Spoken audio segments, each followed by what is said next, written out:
Marcos capítulo de número 14, versículo 32 a seguir, diz assim: Então foram a um lugar chamado Getsemane, e ali chegados disse Jesus a seus discípulos: Assentai-vos aqui enquanto eu vou orar.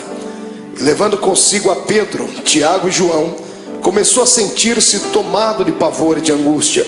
E lhes disse assim: A minha alma está profundamente triste até a morte. Ficai aqui e vigiai. E adiantando-se um pouco, prostrou-se em terra e orava para que, se possível fosse, aquela hora lhe fosse poupada. E dizia assim: Abba, Pai, tudo te é possível, passa de mim este cálice, contudo não seja o que eu quero, e sim o que tu queres. Voltando, achou-os dormindo e disse a Pedro: Simão, tu dormes? Não pudestes vigiar nenhuma hora? Vigiai e orai, para que não entreis em tentação. O espírito na verdade está pronto, mas a carne é fraca. E retirando-se de novo, orou repetindo as mesmas palavras. E voltando, achou-os outra vez dormindo, porque os seus olhos estavam pesados e não sabiam o que lhe responder. E veio pela terceira vez e disse-lhes: Ainda dormis e repousais? Basta, chegou a hora. O Filho do Homem está sendo entregue nas mãos dos pecadores. Levantai-vos, vamos, eis que o traidor se aproxima. Feche a sua Bíblia, coloque no banco, coloque na cadeira. Pegue na mão da pessoa mais bonita do seu lado. Atravesse a faixa de Gaza. Pegue na mão dele, isso, pegue na mão dela. Aperte com carinho até ele falar aleluia. Pentecostal que não faz barulho está com defeito de fabricação, não é? Vamos orar. Senhor Jesus, eu te exalto, eu te glorifico. Te exalto porque o Senhor é rei. Te glorifico porque o Senhor me deu a honra de ministrar aos seus súditos nessa noite. Te exalto, ó Deus, porque eu sei em quem tenho crido. E te glorifico porque sei que o Senhor já está atento às nossas orações esta noite. Eu não tenho sombra de dúvidas do seu mover neste lugar hoje. E eu quero agora lhe fazer dois pedidos que costumeiramente faço.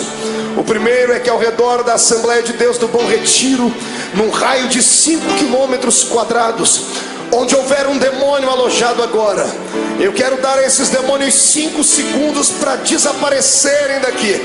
Porque se não sumirem, serão queimados pelo poder da glória do Senhor que vai ser manifesta neste ambiente. O segundo pedido a Deus é um pedido de atrevimento espiritual. Se ainda tem o crédito no céu contigo como pregoeiro da sua palavra, abre a porta do seu palácio sobre nós agora e manda do céu para a terra uma comitiva angelical. Eu quero pelo menos 8 serafins aqui nesta igreja. A palavra serafim significa aquele que arde em fogo. Portanto, Senhor, eu quero 8 anjos de fogo aqui neste templo agora. Quero 2 aqui nesta tribuna, uma à minha esquerda, outra à minha direita.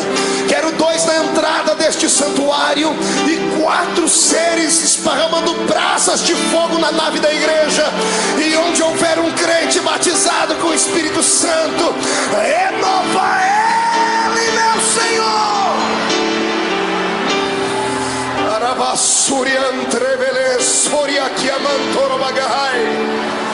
Deus, tu não precisa da ajuda do homem para nada.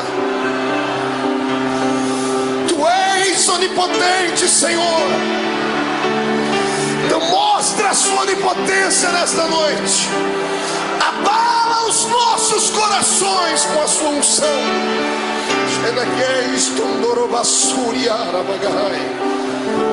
Muito obrigado, Jesus. Fica conosco aqui. Amém e amém. Erga o dedo indicador para o céu comigo, o dedo de profeta. Aponte o dedo no nariz do seu irmão. Diga para ele: escute aqui. Se você não trouxe lenço, prepare a manga da camisa, a ponta da gravata, do vestido, o que for, porque hoje você vai se derreter na presença de Deus aqui. Quem crê nisso, dê um grito de glória a Deus. Aplausos a Jesus. E tome o seu assento, glorificando o nome dele.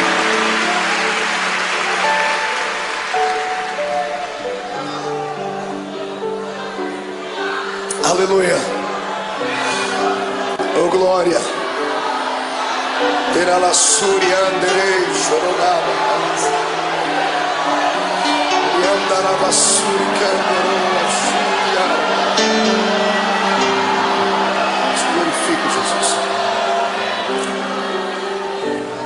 Senhoras e senhores, amada noiva do Cordeiro, quando eu abro a minha Bíblia Sagrada no Evangelho de Marcos, no capítulo 14, aqui onde lemos, diante dos momentos que antecederam a crucificação de Jesus, eu tenho uma palavra atualizada para os nossos corações.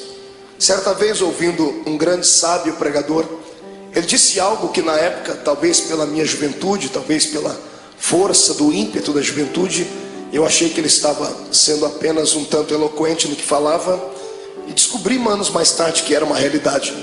Ele dizia que a mensagem da noite, ela depende do estado de espírito daquele que vai transmiti-la. Se o pregador estiver alegre, a mensagem vai ser esfuziante. Se ele estiver melancólico, a mensagem será melancólica, porque o Senhor usa o vaso na situação em que ele está. Você já me viu pregar aqui mensagens daquela que a tampa da chaleira voa lá para cima. Toda segunda-feira tem sido um mar de poder aqui, não é verdade? Quem tem participado, quem tem ficado cheio de Deus, sabe disso. Mas hoje eu quero levar você por outro caminho. Quero convidar você para se entregar a Jesus hoje e permitir que Ele venha moldar de novo o seu vaso. Eu sei que vaso só pode ser quebrado no processo da preparação. Depois que o vaso está pronto, ele não pode ser quebrado mais, porque se for quebrado, terá que ser colado, e mesmo servindo ainda para alguma coisa, vai ficar dentro dele algumas cicatrizes. Eu quero crer que todos nós estamos ainda num processo de formação, não chegamos ainda à estatura daquilo que Deus quer. Então hoje o Senhor vai despedaçar o nosso vaso, e nós vamos sair daqui um pouquinho mais apaixonados pelo Cristo ao qual nós servimos. Amém? Então dê um grito de glória a Deus para estremecer o inferno inteiro. Viver não é fácil. Viver é uma aventura. O dom da vida não foi confiado a todo o grande universo. O dom da vida, a existência mais plena dela, o Senhor confiou apenas nós que somos seres humanos. Pastor, mas os animais não vivem, as plantas não vivem, vivem, mas o estado deles é vegetativo. Não tem alma, não tem espírito. Eles têm apenas um breve espaço de tempo e existem apenas para algumas finalidades. Somente o ser humano vive para a eternidade. Por isso que nós somos dotados de sentimentos. O que é um sentimento? O sentimento é aquele labirinto da nossa alma que às vezes nos faz saltar, nos faz sorrir, nos faz chorar. E quem é que nunca passou pelo vale da sombra da morte? E só há um remédio que pode trazer a cura para os nossos sentimentos: é a doce presença do Espírito Santo. Porque a doença da alma, a dor dos sentimentos, da frustração, da depressão e da angústia, ela está localizada onde o médico não consegue localizar, bem na divisão da alma com o espírito. E só a palavra de Deus e a presença do Espírito Santo vão até este lugar. E é isso que Jesus vai fazer conosco aqui hoje. Ele vai transformar esta igreja hoje não num quartel general, mas num grande hospital. E ele, junto com a sua equipe médica, que é composto pela Santa Trindade e os seus anjos, vão trazer o milagre para a nossa alma. Eu profetizo em nome de Jesus que o choro que durou uma noite toda terá que cessar, porque a alegria chegará e a sua alma será inundada com a presença do Senhor Jesus. Olhe para o irmão do Senhor e diga para ele: é só um momento de dor. Diga: vai passar. Quem acredita nisso, dê mais um grito de glória a Deus aí.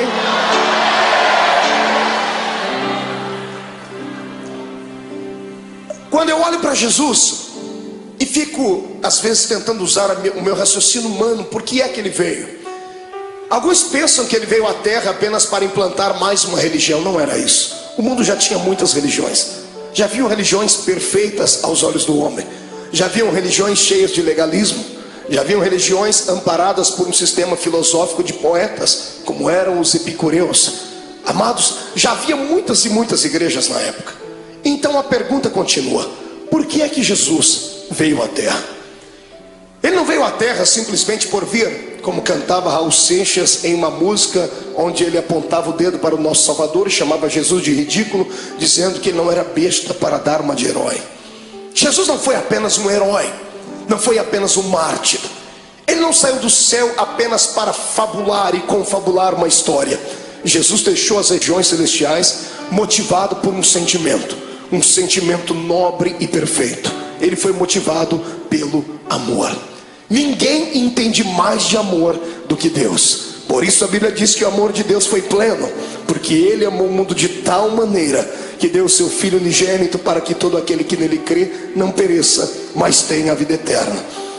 Tentando indagar a Deus, fiz isso algumas vezes, perguntando então por que é que Jesus veio à terra, por que o Senhor não poderia usar outras pessoas para que isso acontecesse?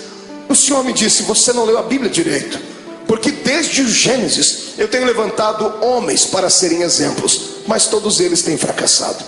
Os homens tentaram, sacerdotes tentaram, reis tentaram, profetas tentaram, mas não conseguiram vocacionar o coração do homem para servir a Deus. Era necessário um sacrifício de um animal anualmente para que o perdão do pecado viesse sobre os seres humanos e eles não fossem condenados e não descessem à morte e estivessem aprisionados por Satanás. Desde o Gênesis até o começo do Novo Testamento, nós temos uma série de dimensões históricas onde Deus tentou confabular com o homem a sua história, ensinar a eles um pouquinho da sua graça, e os homens não pareciam entender. Foi então que Deus teve uma atitude divina. Só alguém que é divino faria isso. A minha Bíblia diz na boca de Paulo que ele, mesmo sendo Deus, não teve por usurpação ser igual a Deus. Antes aniquilou a sua forma divina e desceu na terra e se fez carne. Aqui começa o mistério da minha vida e da sua. Aqui começa uma das explicações para as grandes perguntas da vida, das crises existenciais, que nem Freud conseguiu explicar. Por que é que estamos aqui? Todos nós fazemos parte de um plano majestoso e maior, de um plano que não nasceu na mente de homens, nasceu na mente do Todo-Poderoso Deus. No meio do caminho houve percalços, houve bloqueios, e Deus então, para reconstruir a sua história, o seu plano original, Ele teve que sair do céu e vir ser um entre nós. A minha maior alegria como homem nesta terra, como pregador do Evangelho, não é ter viajado por mais de 40 países do mundo. A minha maior alegria não é passar pelas ruas das cidades e ver um crente me reconhecer, ou saber que Jesus me deu um ministério abençoado. Não, a minha maior alegria se consiste nisso, em saber que eu tenho alguém lá em cima no céu, que para poder entender as minhas fraquezas e falhas, teve que sair de lá e vir experimentar um pouquinho desta vida triste e pequenina dos mortais. Amados, para que eu e você não fôssemos destruídos, destituídos, amassados e jogados dentro de um buraco, Jesus teve que sair lá de cima para tentar compreender a nossa falibilidade. Eu falo isso com propriedade, porque o Deus que está acima no céu nunca pecou, nunca sentiu dor, nunca foi desprezado a ponto de sentir náuseas e vontade de morrer enquanto estava lá em cima no céu. Eu penso que o próprio Deus falava com o Filho e com o Espírito Santo lá em cima, dizendo: por que será que esta raça humana não conseguem ser aquilo que eu quero que eles sejam? Se você pegar o Velho Testamento e ver o pensamento de Deus, se você torcer as páginas do Velho Testamento, vão sangrar, porque o Senhor havia ditado a sua lei. O homem que não pudesse caminhar junto com ele era logo destituído. O homem que não pudesse ser santo era logo morto. Vejo Deus do Velho Testamento trabalhando, abrindo a terra, engolindo homens. Por que é que Deus trazia morte e o terror sobre o seu povo? Pensava ele que aqueles que permanecessem vivos, olhando aqueles que foram punidos, se converteriam, seriam mais santos, seriam mais produtivos. E Deus via que, pelo contrário, aquilo parece que trazia, ao invés de temor, trazia ira no coração dos seres humanos. E alguns, por pura rebeldia, tratavam logo de desmerecer a Deus e de serem inimigos dele. O Deus do Velho Testamento tentou, ele fez de tudo que estava na sua mão para fazer, e até o ponto dele chegar no céu, sentado no trono, e dar um grito sobre aquilo que Isaías escreveu no seu livro, gritando bem alto: e agora? A quem eu enviarei? E agora quem há de ir por nós? Porque na terra não tinha ninguém justo o suficiente. Os homens não aceitaram o Deus Jeová, aquele que quando vinha em cima de uma nuvem, fazia tremer os montes, fazia os seus relâmpagos engrandecer o coração dos homens, e os homens não aceitaram. Então o Senhor está no céu, tentando encontrar uma nova maneira de atuar, e a maneira foi aquela mais talvez não pensada, mas que chegou a chocar o próprio Deus. O seu filho, sentado à sua direita, se levanta e diz: Pai, está chegando a hora então de nós tomarmos uma atitude divina, está na hora de fazermos algo transcendental, está na hora de eu deixar o meu trono e virar homem de carne e ser um como eles são, para eu poder entender o que eles passam, para eu poder saber o que é que leva esses seres humanos a chorar, a sentir dores, por que é que eles têm tanta facilidade em se curvar diante dos problemas, por que é que eles ficam deprimidos. E é isso que Jesus faz. A transferência do céu para a terra não foi apenas um ato da legalidade divina, foi um ato imortal de Deus. Deus se fez carne para vir aqui entender a minha vida e a sua vida. O que eu acho mais lindo é que Ele entendeu. Ele passou pelos mesmos vales que nós passamos, Ele passou pelas mesmas sombras que nós passamos, e o mais importante, Ele venceu. Ele deu para nós o exemplo dizendo: é possível passar pelo vale e se levantar lá na frente, é possível andar de cabeça baixa, mas daqui a pouco erguer a sua cabeça, porque o ser humano é imagem e semelhança de Deus. Eu não prego nessa noite para um público comum de derrotados, eu prego para homens e mulheres de carne e osso, mas que tem uma essência divina dentro deles. Eu olho para fora e vejo a embalagem, mas o conteúdo desses que me ouvem é um conteúdo transcendental. O Deus eterno que criou o universo pela força do seu poder e pelo poder da sua palavra o sustenta, habita dentro desse homem e desta mulher que está aí do seu lado. Quem acredita nisso, erga a mão para cima e glorifique a Deus.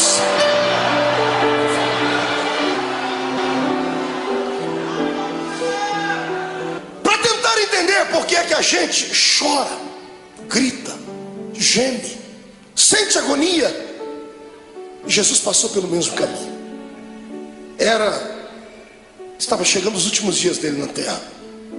Ele sempre foi um homem de oração. Eu amo Jesus por causa dos seus ensinamentos, aqueles que ele dava com a sua boca e aqueles que ele exemplificava. Sempre que ele queria exemplificar alguma coisa, ele usava os seus apetrechos divinos. Todas as vezes que ele operava um grande milagre, ele se escondia no meio do mato para orar. Diferente dos seres humanos do século 21. Toda vez que temos uma vitória, a primeira coisa que fazemos é ir para um restaurante comer uma boa picanha. Fazemos festa, não é verdade? Fazemos uma viagem, empreendemos uma ida até a beira da praia. Jesus sabia do perigo de se ter uma vitória. Toda vez que você tem uma vitória, o seu arqui-inimigo fica furioso muito mais do que antes, e ele vai preparar uma luta pior ali na frente. E se você não se preparar, não estiver com seu espírito pronto, você pode sucumbir ali na frente. É por isso que todas as vezes que ele tinha uma vitória, ele se separava e ia para o monte orar. Nesse dia, foi um dia diferente. Jesus acordou melancólico, entristecido, porque ele não era apenas Deus, ele também era homem. Era homem sujeito às fraquezas. Quando ele se destituiu da essência da glória, ele se revestiu da nossa humanidade. E ele tinha um problema que eu e você não temos. Mesmo sendo homem, ele tinha o poder de ver o futuro, porque ele era homem, mas também era Deus. Ele tinha a sua natureza humana, mas também tinha a sua natureza divina. A sua natureza humana dava a ele condições de sentir sede, ao ponto de pedir para uma mulher: mulher, me dá água porque eu tenho sede. Mas a sua natureza divina logo se impunha, e ele mesmo dizia à mulher: mas se tu soubesses quem fala contigo, você pediria água para mim, e eu te daria uma água que você beberia e nunca mais tornaria a ter sede. Na sua natureza humana, ele se cansou um dia na polpa do barco, dormiu e relaxou, ao ponto de Satanás se levantar e quase afundar o barco. Ele estava cansado, por isso dormiu. Mas quando se revestia da natureza divina, ele olhava para o mais miserável pecador e gritava no ouvido e no coração dele, dizendo assim: vinde a mim, vós, os que estáis cansados e oprimidos, porque eu vos aliviarei. Nessa manhã, o lado humano dele estava tranquilo, porque não enxergava o futuro. Mas o lado divino pregava peças nele, porque ele enxergava além daquilo que os olhos humanos viam. Mesmo sendo homem, ele continuava sendo Deus. Ele tinha percepção de algumas coisas do futuro. E dessa manhã, quando ele acordou, ele sabia o que ia acontecer. Sabendo o que ia acontecer, ele não sorri. Ele não conta uma história comum, porque ele era um homem como nós somos. Ele convida os seus discípulos nesse dia. Todas as vezes que ele ia para o monte orar, ele levava só 3. Era Pedro, Tiago e João. Nesse dia ele olhou para todo mundo e disse: gente, vamos orar comigo. Eu imagino os discípulos olhando uns para os outros, dizendo assim: o quê? Jesus está pedindo oração para a gente? Ele está pedindo para a gente acompanhar ele até o monte para orar. E ele foi. Quando ele chegou naquele monte, dobrou o joelho. Todos eles dobraram o joelho junto com ele e começaram a orar, ou começaram a rezar, eu não sei. Repetiram as palavras que ele havia ensinado. Ninguém conhecia Deus a fundo. A religião deles antes de Cristo, era uma religião canalizada em rituais humanos, em dogmas falíveis. Talvez eles não sabiam conversar com Deus na intimidade com a qual Jesus falava. Por isso Jesus os ensinou a oração do Pai Nosso. Mas ele pediu para que eles orassem com ele, porque ele estava abatido naquele dia. E tendo orado, eu penso que, não sei se você passa por isso, mas eu passo. Quando eu estou muito angustiado, quando eu estou muito atribulado, eu preciso gritar. Eu preciso desestressar. Eu subo um monte que tem na minha terra e tem uma árvorezinha lá. Eu já falei dessa árvore para todo mundo, tem isso gravado em fitas. A árvore sofre comigo quando eu estou passando pelo vale, porque eu encho ela de tapa. Eu desestresso orando e dou uns tapas. Não que a árvore tenha nada a ver com o meu problema, mas é assim que eu me desestresso.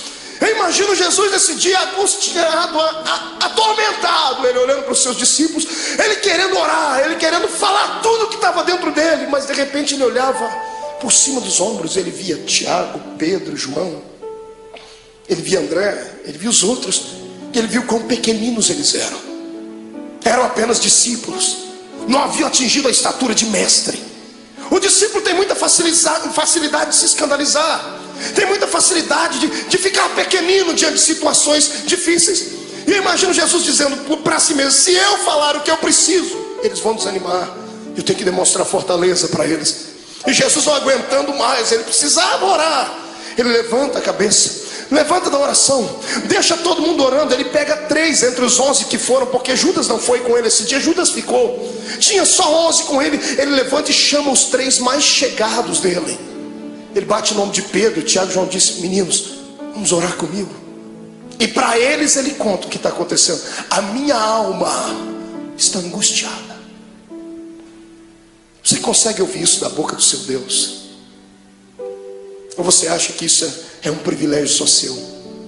De sentir dores, de chegar em dias dentro da sua casa que dá vontade de morrer, dá vontade de entrar dentro do quarto e fazer uma besteira? Ou você acha que porque você é crente, você está bem guardado e você tem anticorpos espirituais suficientes para te proteger de toda avalanche do mundo? Não, você é um ser humano. A diferença entre o ímpio e o justo não é vista somente nessa terra, será vista na outra. Mas a minha Bíblia diz que da mesma sorte que sofre o ímpio, sofre o justo.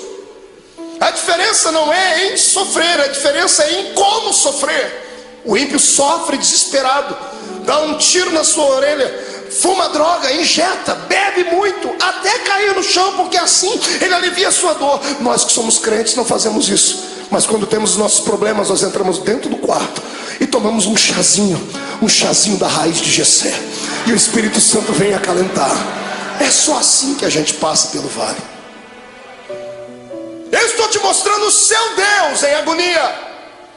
É bonito falar do Jesus andando em cima das águas, é lindo falar sobre ele multiplicando os pães, é poderoso falar sobre ele se transcendendo no Monte Tabor diante dos seus discípulos e falando com Moisés e Elias. É lindo ver o nosso Senhor abrir os olhos dos cegos e dizer ao morto de 4 dias: sai para fora. Mas eu quero ver se há beleza em ver o seu Deus dizendo assim: eu estou sentindo pavor, eu estou angustiado, eu preciso de amigos íntimos. Jesus está aqui dando um exemplo para nós. Quando passarmos pelo vale, precisamos ter alguém do nosso lado, precisamos de amigos. O que vale na nossa fé cristã é isso, que nós temos pessoas que nunca vimos antes, mas depois de 5 minutos de conversar já chamamos ela de irmão. Eu sei que tem muitos aqui que são colegas, mas existem alguns amigos, poucos, mas são. Quando você passar pelo vale da sua alma, não passe sozinho, não faça besteira. Peça para Jesus preparar alguém para que você possa desabafar, contar os seus problemas. Peça para Ele colocar uma pessoa certa, não um traíra, não uma pessoa que vai abusar depois do seu problema e lhe chantagear. Peça para Ele preparar alguém que tenha o mesmo espírito que você tenha e que te ame não pelo que você é, não pelo que você tem, mas por aquilo que Deus te fez. Jesus pega os seus melhores amigos e sobe com eles um pouquinho e diz assim: eu estou angustiado. E eles estão orando, e Jesus começa a orar, e ele começa a tremer, porque os olhos dele visualizavam aquilo que os olhos naturais não viam. De repente ele levanta e deixa os três e diz assim: gente, ora por mim, porque eu vou entrar aqui no meio desse mato agora, que eu vou rasgar minha alma. Eu imagino Pedro, Tiago e João olhando um para a cara do outro, dizendo assim: esse não é o nosso Cristo. Cadê o homem de Fortaleza que pega o chicote, espanca os homens que estão na beira do templo? Ele está melancólico, ele está entristecido, ele está fragilizado. Pedro, Tiago e João enxergam isso nele. E eu imagino eles olhando a figura de Jesus entrando dentro do horto, dentro do jardim, dentro do Getsemane. Interessante, era profético. A palavra Getsemane significa prensa do óleo. E ele, oliveira verdadeira, estava indo lá para ser prensado, para que o óleo do seu espírito viesse sobre a terra. Ele foi moído para que nós pudéssemos ser reconstruídos. Ele chorou naquele dia para que nós pudéssemos sorrir hoje aqui.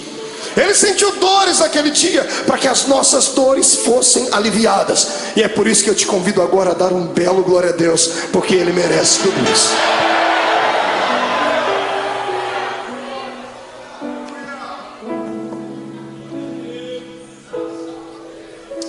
Ele começa a orar. Agora que não tem mais ninguém perto dele, ele rasga a alma e diz assim: Pai,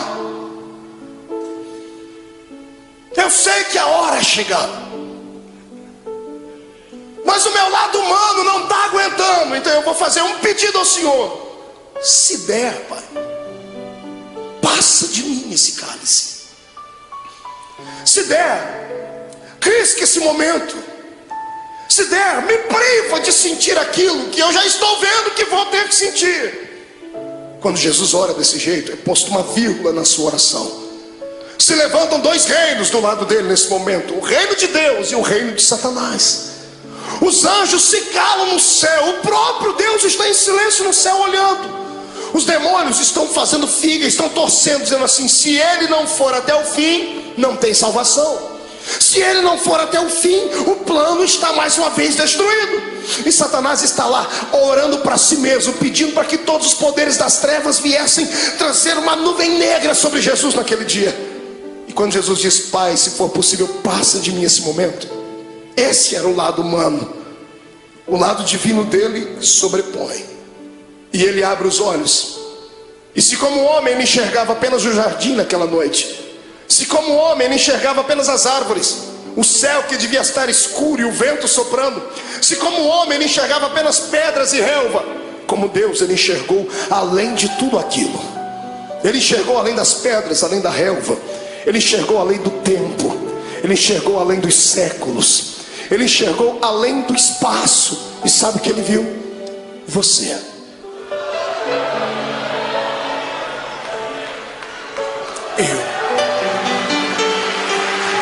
Ele enxergou você.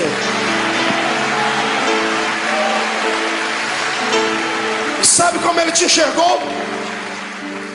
Não como um super-homem ou uma mulher maravilha, bem trajado dentro da religião, cheio de poderes, de status, não. Ele enxergou você sofrendo no seu quarto. Ele enxergou você chorando pelas ruas de São Paulo, desempregado. Ele enxergou você no momento em que as pessoas mais te atormentaram, que os seus inimigos lhe perseguiram. Ele enxergou a sua alma rasgada e você gritando e sentindo dores. E ele sabia que você não ia conseguir passar pelo jardim do Getsemane. Ele sabia que você ia tentar correr de lá. Então ele entrou no meio e disse assim: Pai, já que eles não vão dar conta de ir, eu vou no lugar deles. Ele se levanta e diz: todavia seja feita a sua vontade.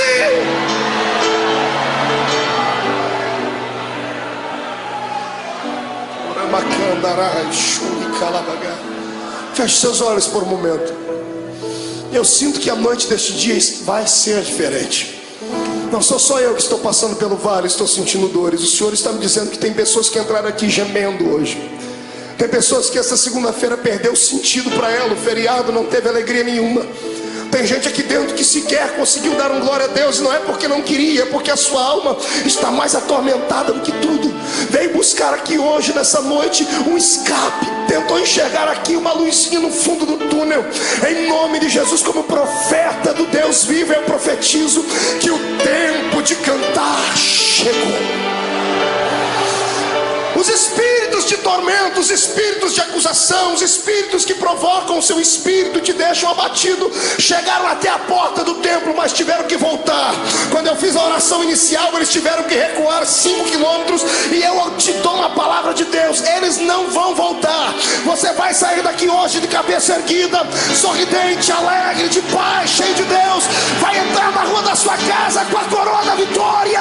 Você não é um derrotado, você não é mais um. Você nasceu para a vitória.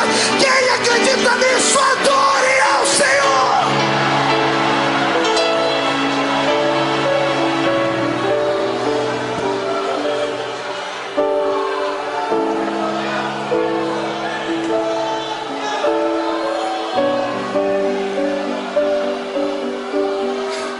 Então eu vou lhe convidar hoje aqui, irmão. Rasga a alma, filho. Chora. Vomita tudo que está dentro da sua alma, põe para fora. Porque você não é um super-homem. Não se autoflagele. Eu sei que você hoje orou como Paulo: Senhor, o que eu quero fazer sempre eu não faço, o que eu não quero eu estou sempre fazendo. Senhor, eu tenho um espinho na carne. É como se o mensageiro do diabo viesse, me esbofeteasse e me jogasse no chão. Eu quero que você ouça aquilo que Paulo ouviu. Deus se levantou do trono e não acusou ele, não apontou o dedo. Deus olhou para Jesus do lado dele, viu a mão furada, viu o sofrimento do filho e disse assim: ô Paulo, fique tranquilo. Como, Senhor? Eu estou angustiado. A minha graça te basta. Senhor, não é o suficiente, então eu vou preencher agora. O meu poder se aperfeiçoa na sua fraqueza. A matemática de Deus é diferente. E eu profetizo que aqueles que entraram fracos aqui dentro hoje, Satanás não vai ter coragem de cruzar o seu caminho por pelo menos um mês. Eu profetizo em nome de Jesus que aqueles que entraram aqui entristecidos, chorosos, estão recebendo hoje o revestimento do Espírito. Vão sair daqui armados até os dentes. Eu digo aos demônios: caiam fora da vida dos servos de Deus, porque o poder do Senhor se manifesta. Mão direita para cima. Faça um carinho nas costas do seu irmão. Diga para ele: a angústia, o pavor, a angústia e a tristeza, a angústia e o abandono são o caminho mais fácil, mais rápido de tocar o coração de Deus.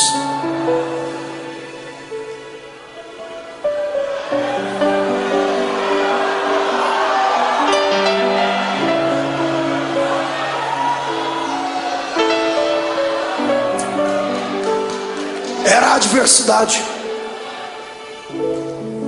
Meu sogro me ensinou uma frase que ele deve ter ouvido em algum lugar, eu já citei ela algumas vezes: que não há bem que sempre dure, e também não há mal que nunca acabe. Tudo na vida tem um ponto de equilíbrio. A vida da gente é igual às 4 estações do ano. Alguns estão sorrindo do seu lado porque estão vivendo o verão da vida deles. O sol da justiça está alto, está brilhando sobre ele, está corando a sua pele, por isso que o irmão está sorridente. Outros estão vivendo a primavera da sua existência, estão florindo, estão frutificando, estão crescendo. Em contrapartida, outros entraram no outono, começaram a perder as folhas, começaram a perder o colorido. E difícil saber que alguns entraram pelo caminho do inverno, estão sucumbindo, estão tendo que buscar água nas profundezas dos lençóis mais profundos da terra, estão tendo que se curvar diante de tudo. Mas a bênção é que tudo é um ciclo. Depois do inverno vai vir o verão de novo. Calma, é só um tempo. Na minha vida e na sua, tudo o que acontece, ou acontece porque Deus mandou, ou porque Ele permitiu. Satanás não tem esse poder que nós pensamos que ele tem de vir e manipular a nossa existência.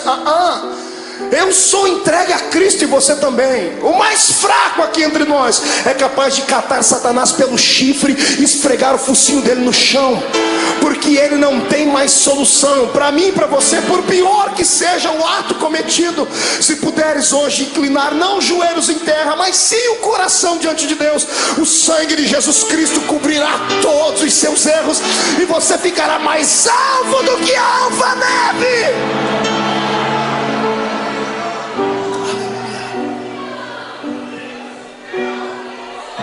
Mas escute, o que é para você passar, ninguém vai passar no seu lugar.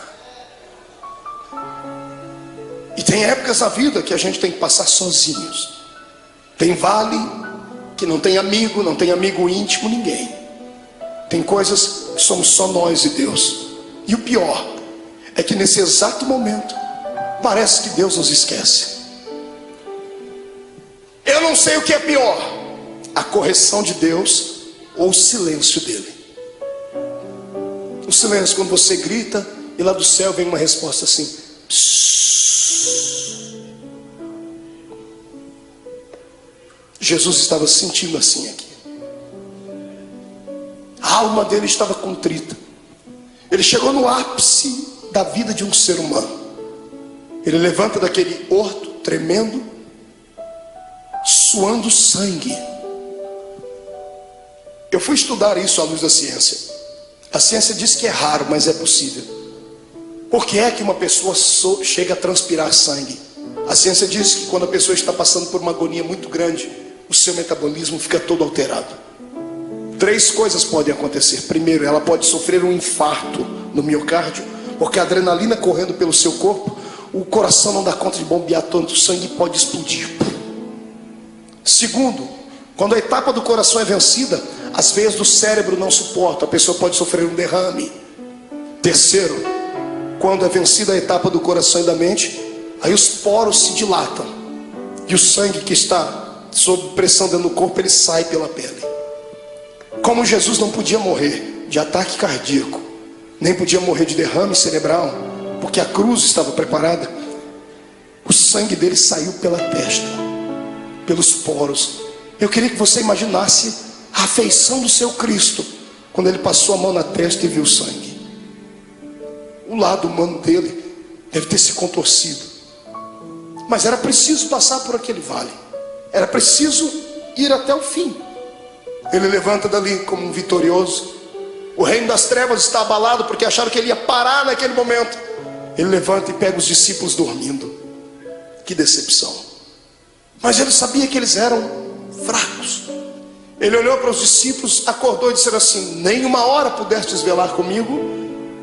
E os discípulos já correm e dobram o joelho. Jesus diz: não, agora é tarde. Eis que o Filho do Homem será entregue na mão dos pecadores. Quando ele acaba de fazer isso, eles ouvem passos de uma multidão de homens que vem vindo. Tochas acesas vêm iluminando o caminho deles, liderado por alguns homens da religião judaica. E no meio da multidão Jesus viu um rosto conhecido, o rosto de um dos seus discípulos. Esse discípulo vai e dá um beijo em Jesus. E aqui eu começo a aprender com Jesus coisas lindas, coisas que nós não aprendemos com o ser humano. Quando Judas dá um beijo nele, Jesus era tão amável, ele acreditava tanto no poder que ele tinha de envolver as pessoas, e tinha tanta pena da alma do ser humano, que quando Judas lhe beijou, ele já sabia o motivo. Ele poderia ter expulsado Judas. Imagine você sabendo que uma pessoa que com um beijo ela vai lhe levar à morte. O que você faria? Esmurraria ela? Arrancaria a cabeça dela? O que é que você faria? Pois Jesus olhou para ele depois do beijo e disse assim: amigo. Jesus não era hipócrita, nem falso. Mesmo Judas traindo ele, disse: você ainda é meu amigo.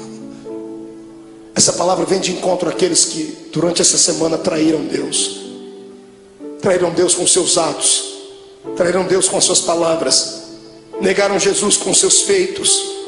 Porque eu creio que eu não estou pregando aqui para uma assembleia de homens puros e mulheres purificadas, porque se todos aqui fossem santos à estatura que pensam, não estariam sentados nesse banco, estariam voando com os anjos aqui.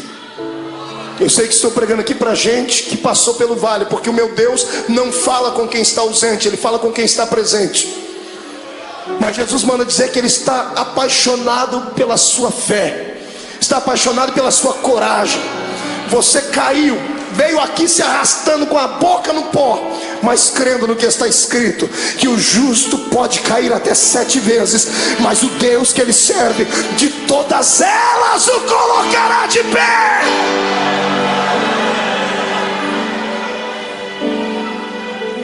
Você continua sendo amigo de Deus.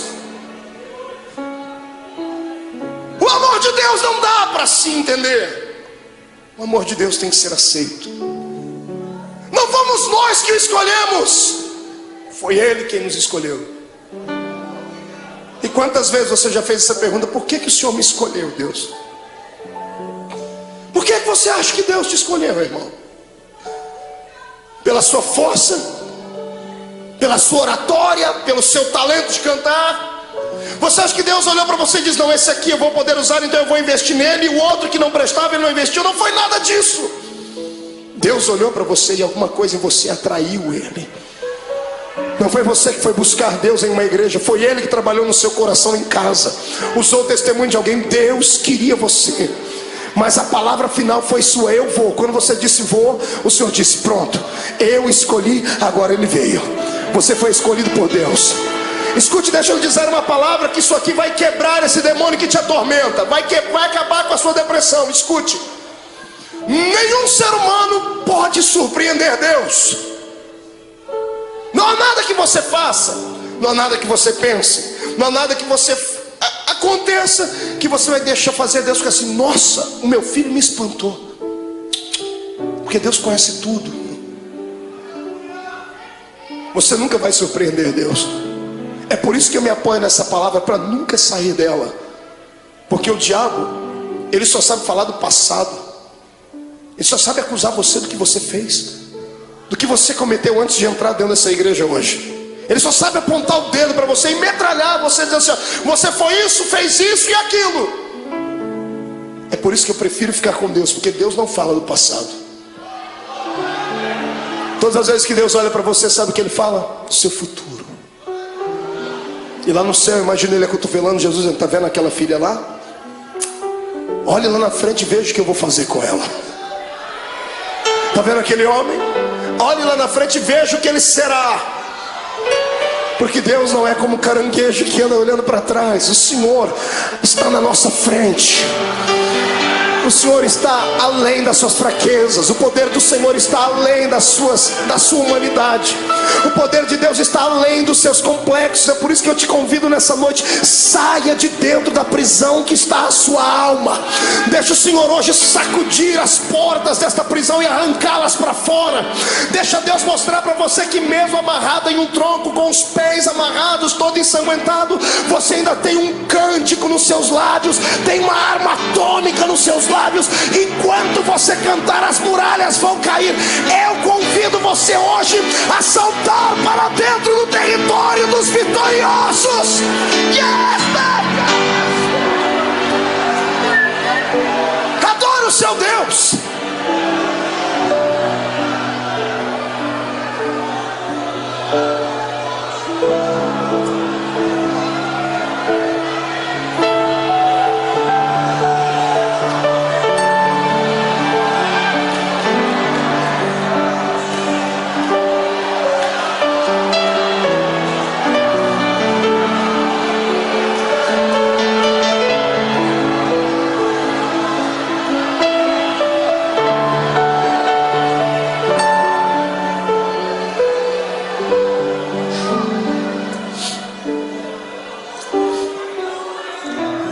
É hoje o dia que Deus escolheu para arrancar você de dentro do quarto escuro da sua vida. Os espectros do passado que te sondam, os demônios que encontraram uma brecha, vão ter que serem rápidos para saírem, porque se não saírem serão destruídos. Eu vejo a força de Deus chegando para dentro de você. Eu vejo o Espírito Santo sentado nas asas do vento, trazendo em ambas as suas mãos brasa de fogo para purificar o seu pecado, e na mão direita dele uma unção de gozo para te fazer saltar pelo menos uma semana inteira. Em nome de Jesus Cristo, hoje é o dia da independência da sua alma. O Senhor te fará saltar muralhas. Quem acredita nisso, tire o pé do chão para adorar.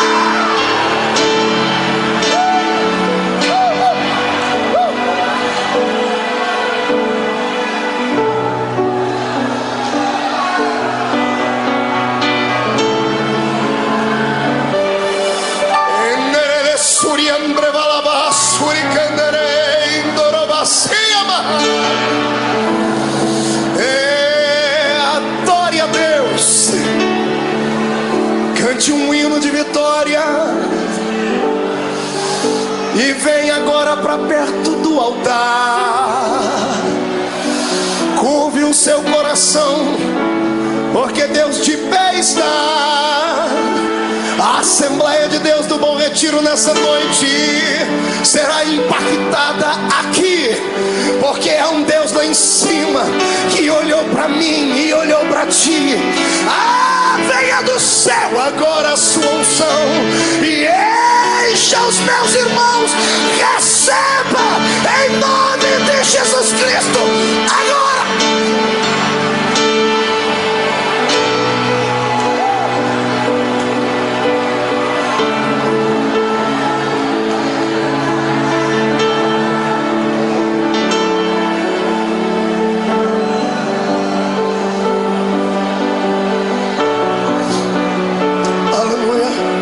Sente um pouquinho. Olhe para cá.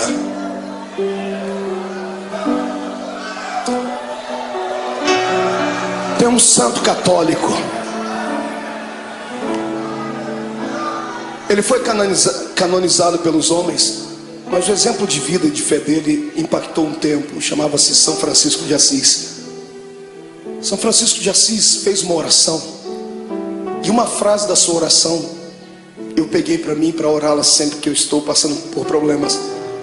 Ele disse assim: Deus, dá-me forças para suportar aquilo que eu não posso mudar. Gravou ela aí? Peça isso para Deus. Dá-me forças para suportar aquilo que eu não posso mudar. Tem coisas na vida que não dá para mudar. O filho que foi embora não volta mais. A doença que dizimou parte do corpo não tem como retroceder. O abandono, a tristeza, muitas vezes não tem como retroceder. Então peça para Deus te dar força para suportar. O que importa é em como enfrentar esse dia de dificuldade. É em como você vai enxergar o seu jardim. Você pode enxergar o seu jardim como sendo o ápice do abandono de Deus, ou pode enxergar o seu jardim como sendo o pódio da coroação da sua vida. Depende da maneira como você foi para lá. Jesus foi preparado para o jardim. Por isso ele orava antes, incessantemente. Por isso ele buscava Deus. Por isso ele passou 40 dias no deserto em jejum, porque ele sabia que a missão dele era grande, como a sua é. Sabe por que você está querendo parar? Porque você não se preparou. Tem levado uma vida de brincadeira, pensando que a igreja é apenas um lugarzinho de reunião social, pensando que a fé cristã é só aqueles dogmazinhos ensinados pelo pai e pela mãe. Não, a salvação não é hereditária, a salvação é pessoal, é uma experiência com Deus. Busque a sua experiência nessa noite. O Senhor transmutará esse coração de pedra num coração de carne, trará alegria para dentro da sua vida, e você vai ter força para viver. Lá está Ele. Olha o seu Jesus sendo preso. Quando os homens vêm prender ele, ele tinha passado uma noite de oração. Às vezes eu tenho pena, entre aspas, dos demônios, porque eles vêm atormentar quando a gente está fraco na carne, mas o espírito está forte. Os homens chegam e Jesus pergunta para eles: a quem buscais? E eles dizem: a Jesus. Naquele momento ele não falou como homem, ele falou como o Deus lá do Êxodo. Ele olhou para eles assim: eu sou.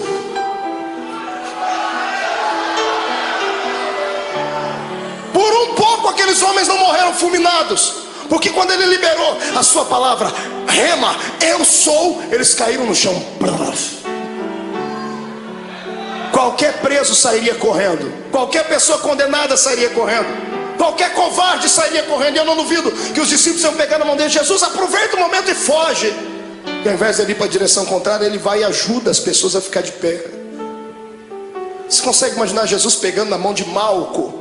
Malco foi o soldado que arrancou a orelha dele. Fica de pé, Malco. Jesus olhando para o Judas: Judas, filho, fica de pé. Imagina ele falando: I'm sorry, desculpe. Em vez de falar como homem, eu falei como Deus. Foi só um momento, eu estou aqui, pode me prender.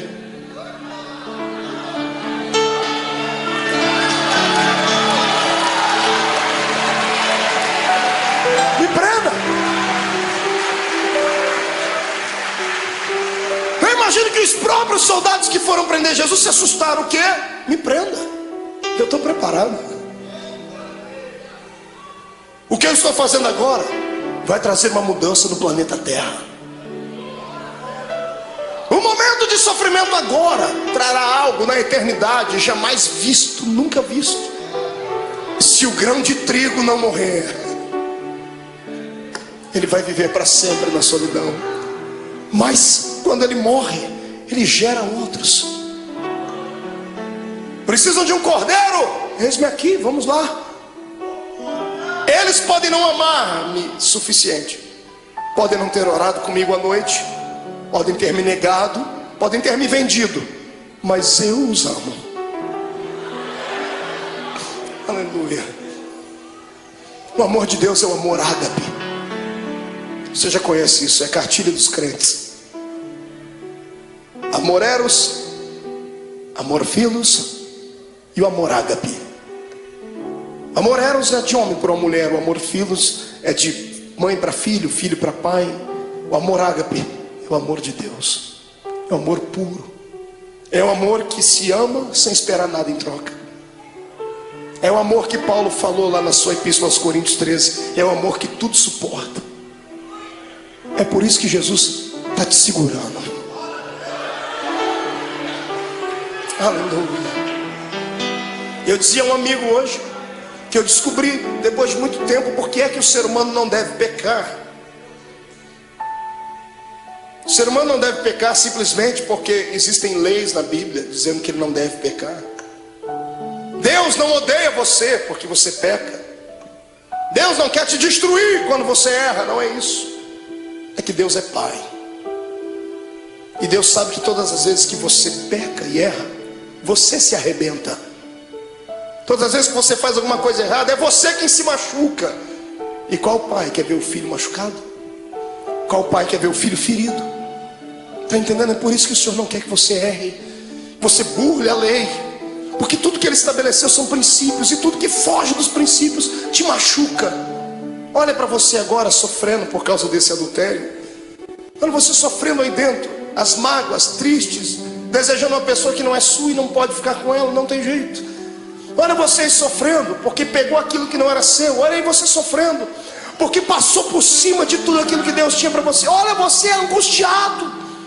É isso que te tira da igreja. Não é a perseguição do pastor, não é a palavra pesada do outro, não é.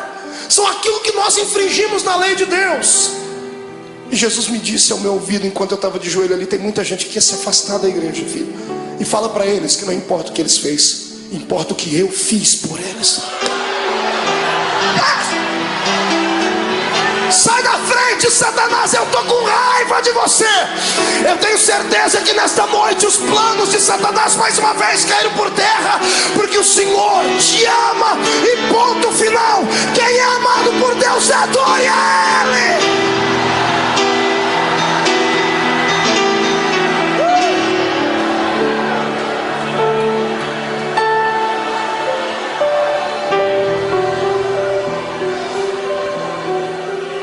Filhos, a rejeição, a cruz, a agonia, vocês não vão suportar, eu suporto por vocês. E levaram ele como um preso comum. Fizeram do meu Jesus uma peteca. Caifás, Anás, Pilatos, Herodes, Pilatos, ninguém achava nada de errado nele. Ele tinha palavras para incriminar os homens, mas ele se calou e não se defendia. Pilatos fica estarrecido, diz assim: que homem é esse? Pilatos queria soltar Jesus, mas o ego dele era muito massageado pelos judeus. Ele não queria perder a postura de um grande. Então, para alegrar o coração dos judeus, ele pensava que isso iria aplacar a ira deles. Ele manda chicotear Jesus. E pegam o meu Jesus, o seu Jesus, levam ele numa noite fria para um lugar, numa praça, amarram as mãos dele em uma estaca, deixam ele seminu. Aquilo era já motivo para matá-lo, porque todo judeu tinha vergonha de mostrar o seu corpo. Estava sendo humilhado, até que ele começou a ser flagelado. Azorrague era o nome da arma com a qual bateram em Jesus. 12 tiras de couro, na ponta de cada tira um osso de carneiro quebrado ou limalha de ferro. Cada vez que o carrasco batia nas costas do meu Jesus, 12 buracos ficavam nas costas dele. Paulo disse: assim como meu mestre, eu tomei uma quarentena de açoites menos uma. Foram 39 chicotadas daquela, mais de 460 cortes nas costas. O corpo não aguenta. Depois da 10ª chicotada, ele já estava pendurado.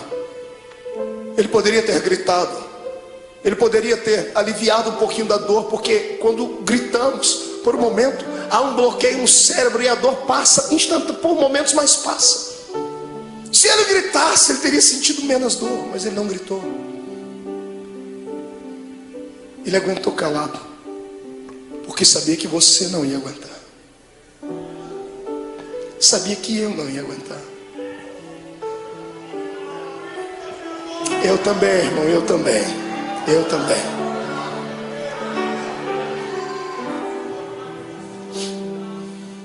Quando tiram Jesus da estaca, ele está semi-morto, caído no chão.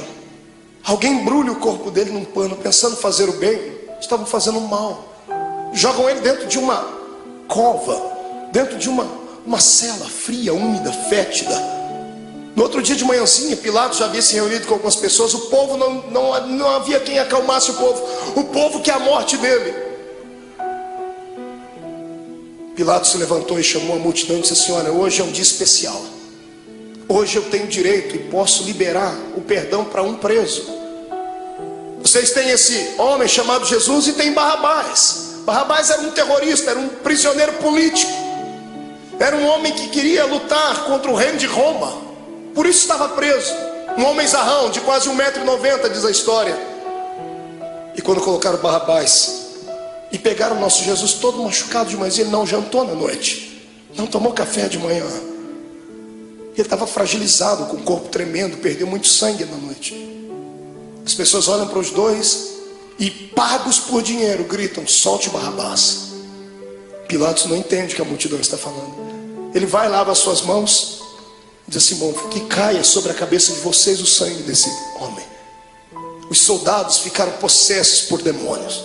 Agarram o meu Jesus e o seu, e o pano que estava coberto sobre o corpo de Jesus havia colado nas feridas que estavam nas costas dele. 400 cortes abertos, o pano colou a noite toda ali. Um soldado arranca aquele pano com força, abrindo todas as feridas de uma só vez.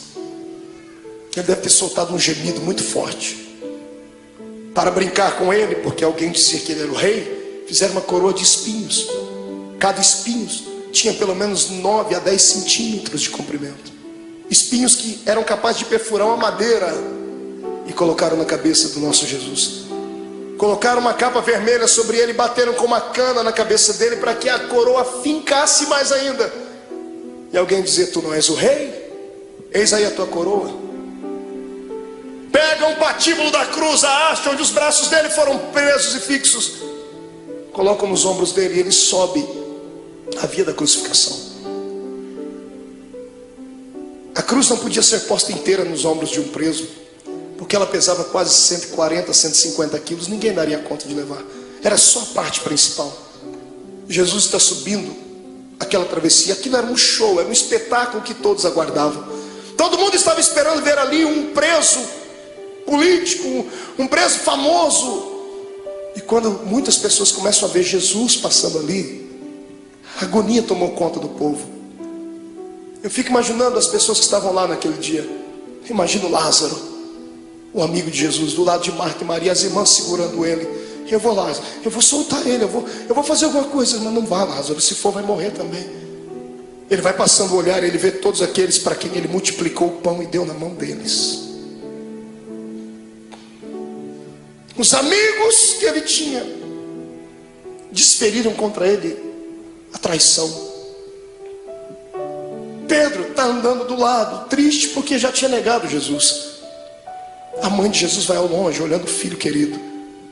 No meio do caminho ele não aguenta. A Bíblia não diz, mas é possível que Jesus tenha tombado com o peso daquele lugar, daquela cruz, da haste daquela cruz, porque ele estava muito cansado, estava com fome, estava machucado. E o soldado romano, enfurecido, endemoniado, olha no meio da multidão, e para humilhar mais Jesus, escolhe um homem diferente no meio da multidão. Ele pega o Cirineu, Simão o Cirineu. Cirineu não era sobrenome. Cirineu falava do lugar onde ele havia nascido, Cirene. Cirene ficava na Etiópia. Era o único negro que tinha ali naquele dia. Pegaram um negro para colocar ali, para ajudar Jesus a carregar a cruz, dizendo: nenhum dos seus irmãos te amam. Colocaram um estrangeiro para ajudar Jesus a carregar a cruz.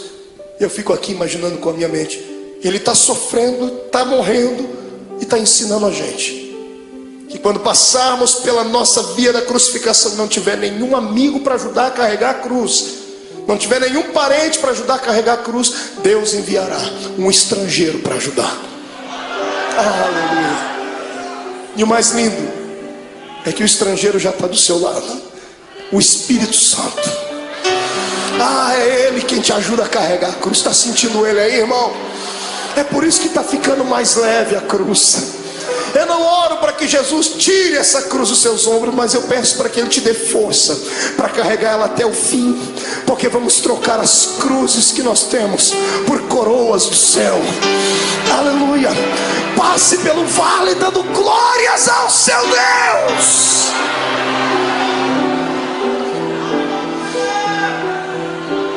Sobe comigo.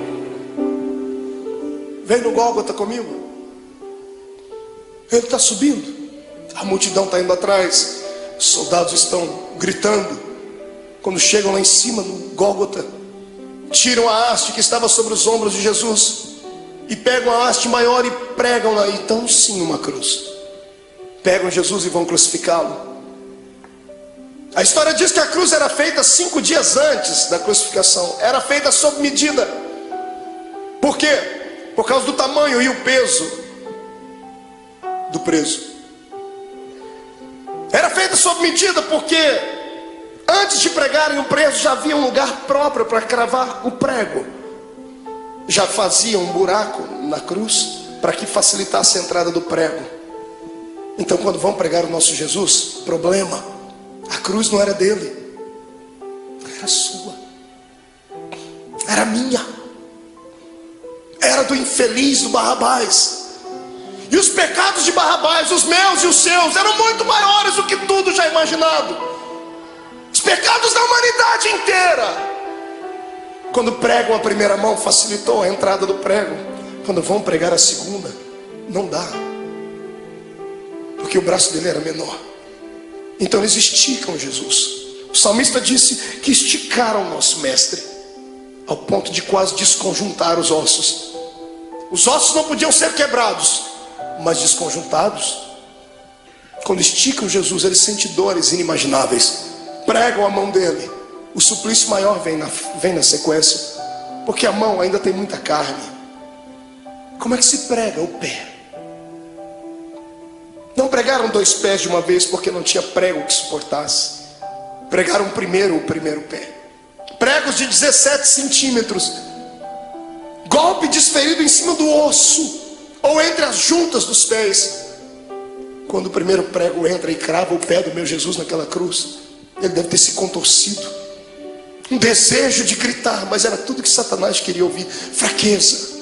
E ele engolia seco, porque por dentro ele dizia para si mesmo: já vai acabar, Não vai demorar muito. Eles não vão suportar isso, então eu suporto por eles. Pega um segundo pé e outro prego. Prega um segundo pé em cima do primeiro. Então temos 2 pregos segurando os pés dele na cruz. Quando os soldados levantam a cruz, o buraco no Gólgota está feito. Levantam a cruz e eram presos. Você já viu algum policial tratar bem um preso? Abrir a porta do camburão e dizer assim: entra por favor, querido. Ninguém disse: olha, vamos colocar a cruz com cuidado. Quando eles levantam a cruz e soltam dentro daquele buraco, soltam com todo o peso do corpo dele. Quando a cruz bate dentro do buraco do Gólgota, o corpo de Jesus pende para frente. Ele fica preso pelos pregos das mãos e dos pés, e o corpo pende para frente. Os seus ossos comprimem o seu pulmão e ele não consegue respirar. Ele sabia mais do que ninguém que carne sufocada, Deus não aceitava o sacrifício dela. Então ele arruma força onde não tem. Ele segura nos pregos. Ele firma os pés e traz o corpo para trás, num esforço quase que sobre-humano, sentindo dores que você jamais sonhou. E quando ele encosta na cruz, ele respira um pouquinho só aliviado. E então ele começa a ficar tonto. Estava fraco do dia anterior. As moscas começam a visitar o corpo de Jesus. Se você já fez serviço militar, você sabe o que eu estou falando. Quando você está diante de todo o esquadrão e um maioral está passando perto de você, você não pode nem se mexer. Posição de sentido. Os mosquitos voam em volta do nariz, dá vontade de colocar a mão, mas não pode. Jesus estava ali, ensanguentado, suado, sentindo dores. As moscas estão voando sobre ele e ele não tem força nem para expulsá-las. Do lado dele é posto um bandido e do outro também. Quando ele olha para os 2 bandidos, eu penso que ele intercede pela alma deles. O da direita o da esquerda fica endemoniado. O diabo entra dentro do corpo dele e ele olha para Jesus e diz assim: oh, você não é o Deus, você não é o Cristo, você não é o Todo-Poderoso? Sai da cruz e tira a gente daqui, rapaz. Imagina a tristeza com que isso chegou no ouvido de Jesus. Pensa, você está morrendo por ele e ele está debochando de você. A dor daquilo deve ter sido maior do que a dor dos pregos, maior do que a dor do chicote, porque a dor do desprezo é maior do que tudo. Deus olhou do céu e disse: não, meu filho não vai ficar assim. O Espírito Santo entra no coração daquele bandido da direita. Vamos fazer um equilíbrio. O da direita fica cheio do Espírito Santo. Pregado na cruz, grita para o outro: pare de atormentar ele. Esse homem não fez nada, a gente está aqui porque merece. Ele não. O da direita estica o pescoço, porque Pilatos deu um presente para Jesus. Mandou colocar uma insígnia em cima da cruz: Rei dos Judeus. O preso estica o pescoço, e quando ele lê em cima da cruz Rei dos Judeus, ele abaixa a cabeça e sussurra: o Rei, Rei, ó Rei. Imagino Jesus levantando a cabeça, sentindo dor, dizendo: está falando comigo, rapaz? Estou. O Rei, lembra de mim quando entrar no seu reino. Aleluia. Eu imagino Jesus dizendo: eu penso, conjecturo: o que, filho? Lembra de mim quando entrar no seu reino. Eu acredito que você é rei. Lembra de mim. Eu imagino Jesus dando um sorriso no meio do sangue, no meio da dor, e dizendo para si mesmo: valeu. Pelo menos um acreditou. Jesus olha para ele antes dele desfalecer e diz: moço, ainda hoje você vai cortar as faixas, vamos inaugurar o paraíso juntos. Eu e você, ainda hoje estarás comigo no paraíso.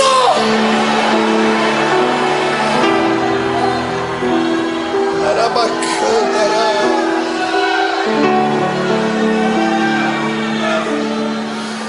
incline a sua cabeça. Derramado em meu coração,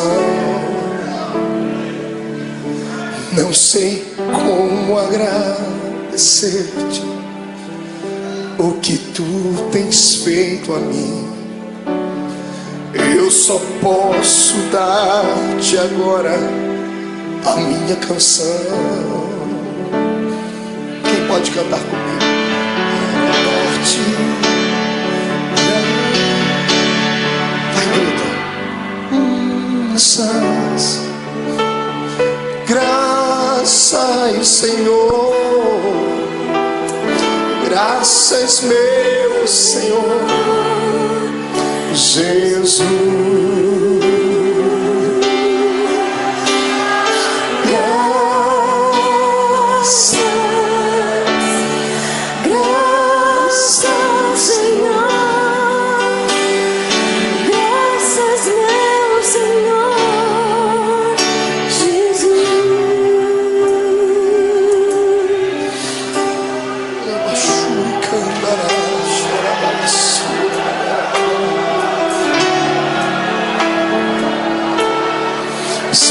Diante do seu Deus, crente.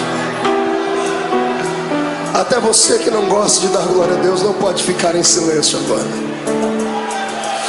Até você que não gosta de dar barulhos tem que gritar agora.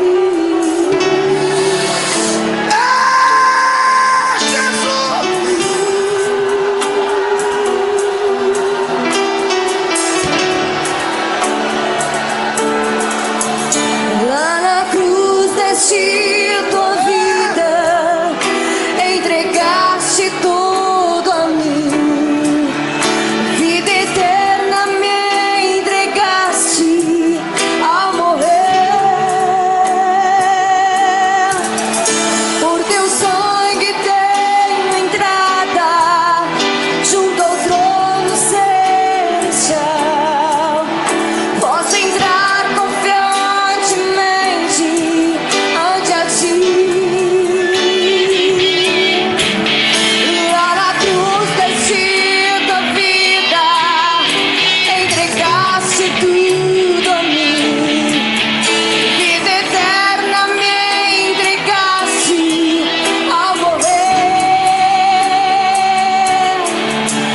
Por teu sangue tenho entrada junto ao trono celestial, posso entrar confiantemente ante a ti.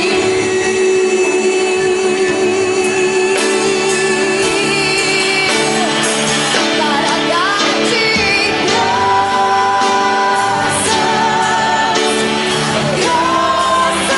Senhor, graças, meu Senhor Jesus.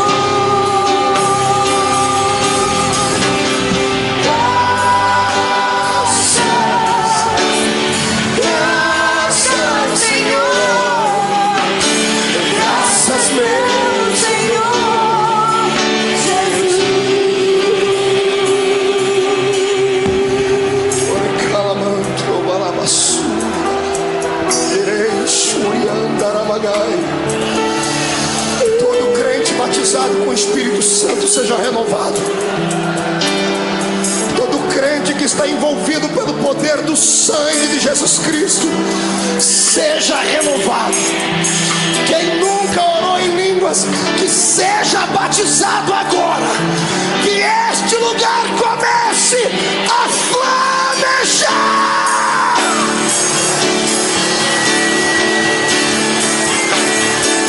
Para dar-te graças, Senhor, graças, meu Senhor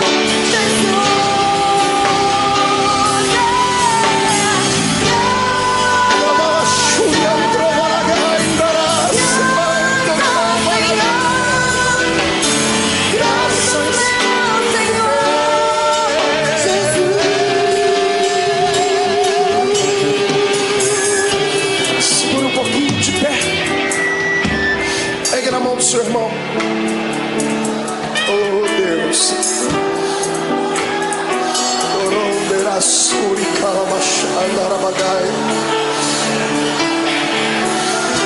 Eu sinto o poder do sangue de Jesus aqui.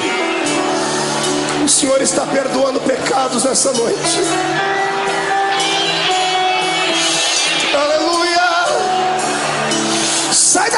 de Satanás, estamos em guerra.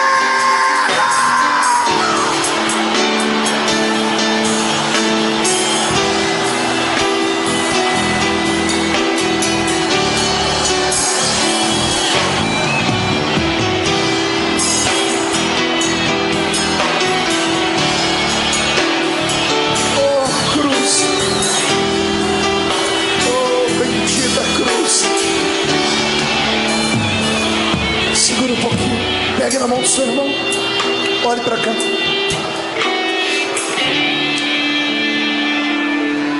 A agonia dele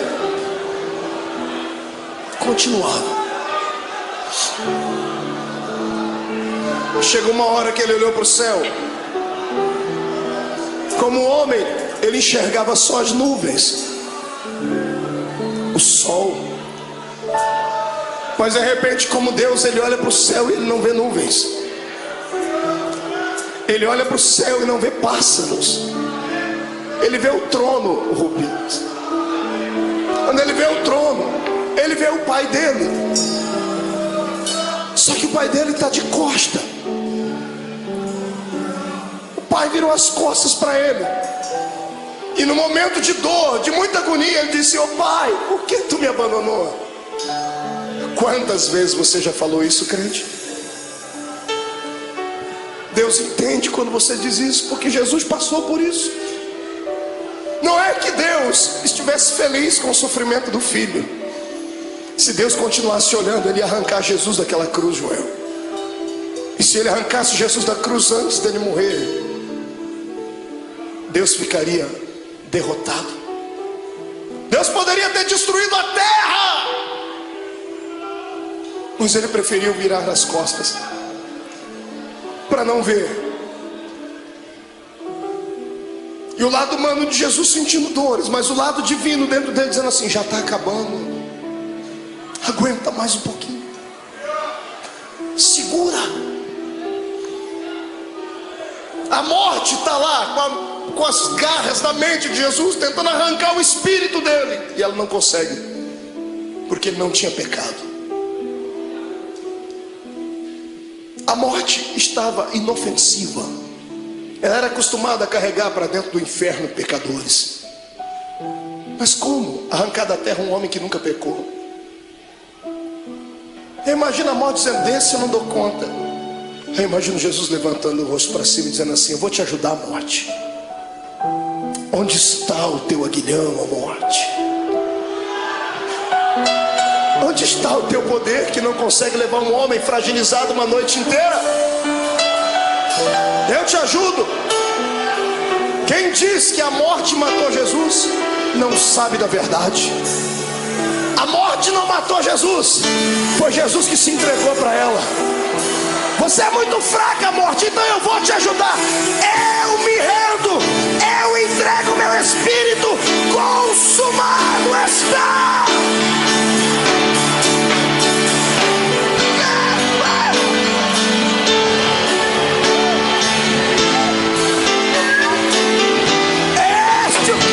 Tu serves.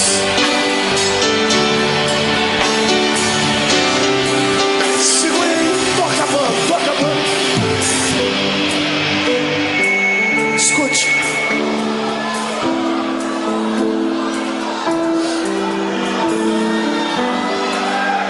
Segure só um pouquinho. Quando a cabeça de Jesus pendeu, o astro rei deixou de brilhar. O cosmos e a natureza se curvaram diante do Rei eterno. As rochas se fenderam, o sol se escureceu. A multidão que gritou crucifica-o começou a bater no peito e dizendo: ele era Deus. O centurião que ajudou a fragilizar o corpo dele está embaixo da cruz gaguejando e dizendo: este homem era o Filho de Deus. Maria está embaixo, João está abraçado com ela dizendo: aguenta, mãe, aguenta. Tiram Jesus da cruz. Ele morreu primeiro do que os bandidos. E um dia eu orei a Deus, Deus me revelou por quê. Por que Jesus morreu antes dos bandidos, irmão? Será que Jesus era tão fraco assim? Porque os outros bandidos também foram flagelizados. Por que Jesus morreu primeiro? Eu perguntei a ele um dia, e o que ele me respondeu: é só crente cheio do Espírito Santo para entender. Jesus nunca gostou da morte. E todo morto que cruzou o caminho dele ressuscitou. Todo. Ele chegou a parar velório, cortejo fúnebre. Jesus nunca gostou da morte porque ele era Deus. Ele sabia que o homem não foi feito para morrer. Toda vez que a morte cruzou o caminho dele, ele parou ela. Nesse dia, para não ver os dois morrerem antes, ele falou: eu vou morrer primeiro, porque se eles morrerem eu vou ter que ressuscitar eles aqui. Perto de mim ninguém fica morto. Aleluia.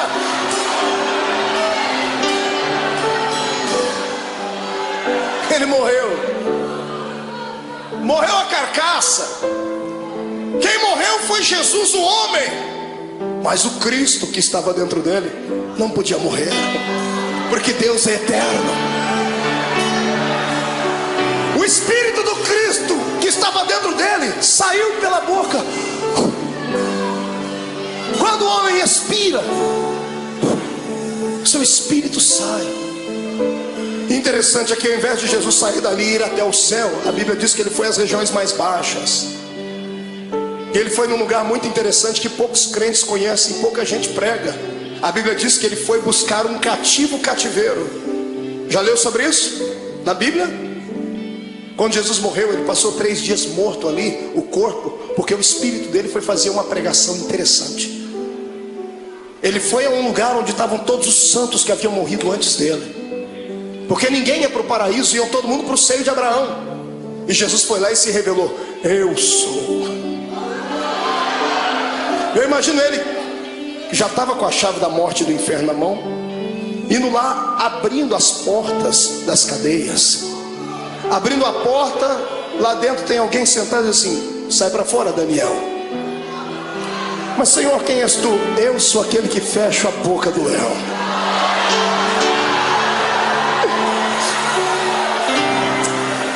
Sai para fora, Jeremias.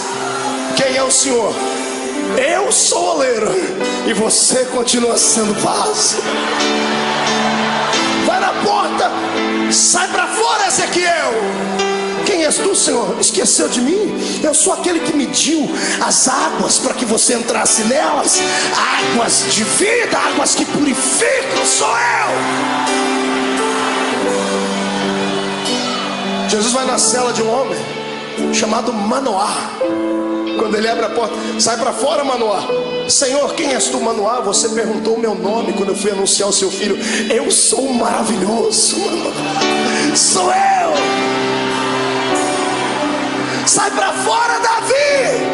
Quem és tu, Senhor? Eu sou o bom pastor que dá vida pelas suas ovelhas. Sai para fora. Sai para fora, Ananias, Misael e Azarias. Senhor, quem és tu? Eu sou o 4º homem da fornalha de fogo. Sai para fora.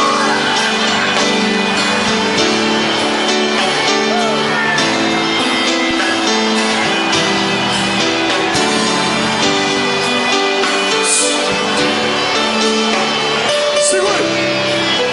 Jesus chega numa porta. Era um dos últimos a ter entrado lá antes dele. Ele abre a porta, está lá um sujeito de barba. Ele diz: João, sai para fora, João. Mas Senhor, quem és tu? João não me conhece? Imagina João olhando e dizendo: Senhor, desculpa. É que a última vez que eu lhe vi, o Senhor era um cordeiro, e agora eu vejo que tu és o leão. O leão da tribo de Judá.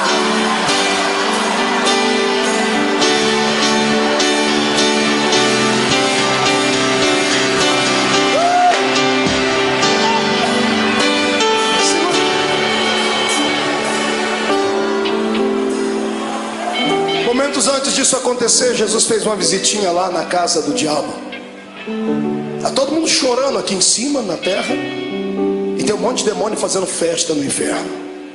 A morte e o diabo dançando catira e forró. Os demônios cantando, é festa, Jesus morreu.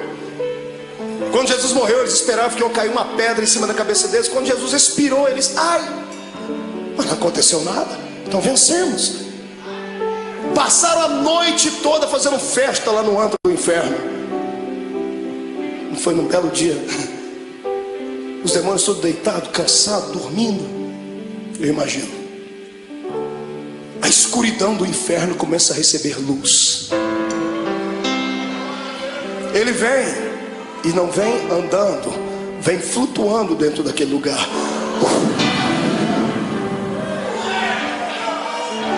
Quando a presença, a luz e o calor dele vai passando, demônios começam a gritar. Ai, está queimando, é o sol. E alguém grita, é, mas é outro sol. É o sol da justiça que está entrando.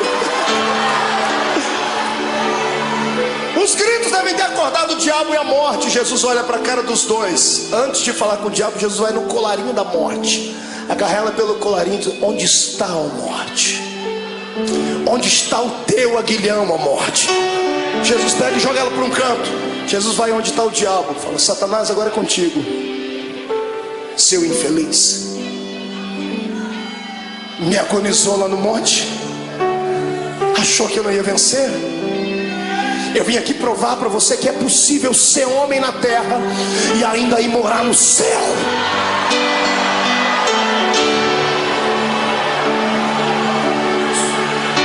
Eu imagino o diabo com as duas mãos aqui, ó. Imagina Jesus, o que você está fazendo, ô cão? Não, é que aquela historinha lá de Gênesis 3:15, né? A semente da mulher vai esmagar a minha cabeça. Imagina Jesus dizendo, não, fica tranquilo, eu poderia fazer isso agora, mas não vou fazer. Não, o senhor é bonzinho, obrigado. Sou bonzinho? Me dê a chave da morte do inferno aqui. E Jesus vai saindo, eu imagino. E o diabo, mas e a cabeça e o pé, como é que fica? Calma, eu vou dar uma trégua por alguns momentos, porque mesmo eu podendo esmagar a sua cabeça, eu não vou fazer isso agora, porque eu seria egoísta. Eu vou repartir isso com muita gente ainda. Eu imagino Jesus apontando o dedo dele, fica assim por enquanto, mas em breve, o Deus de paz esmagará Satanás embaixo dos nossos pés.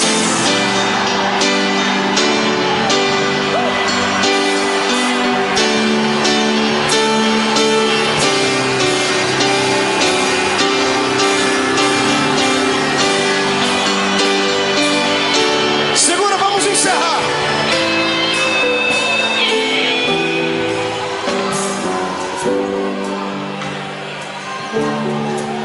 Três dias depois, umas mulheres chorosas chegam na tumba de Jesus, levam perfume para embalsamar o corpo dele. Está todo mundo chorando pelos cantos. Quando elas chegam na tumba de José de Arimateia, que emprestou para Jesus, a pedra gigantesca estava removida. Desesperadas, elas pensam que alguém roubou o corpo de Jesus. Quando elas entram lá dentro, no meio de duas pedras tem dois homens de branco.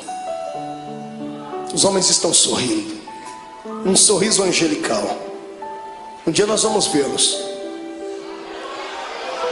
E as mulheres perguntam, onde puseram o nosso mestre? E os homens dão um grito para as mulheres, por que procurais entre os mortos aquele que vive? Ele não está mais aqui, ele já ressuscitou.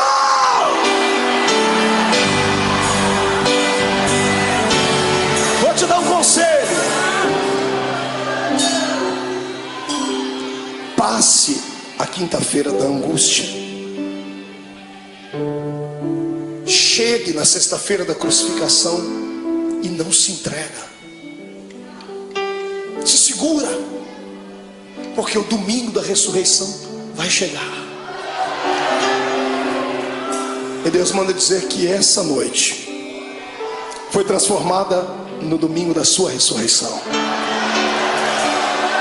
Eu quero saber onde estão aqueles que estão passando por uma sexta-feira de dor, estão passando pelo vale, estão sofrendo, sentindo angústias, estão com vontade de deixar tudo, não aguentam mais as perseguições, não aguentam mais passar pelo vale da sombra e da morte, e querem que o domingo da ressurreição chegue logo. Vem, irmão, vem aqui à frente, vem correndo que eu vou orar por você. Vem, você não está sozinho. Eu estou passando por esse vale também. Eu estou passando por esse vale. Vem, se chora mesmo, derrama as últimas lágrimas. Viver é assim.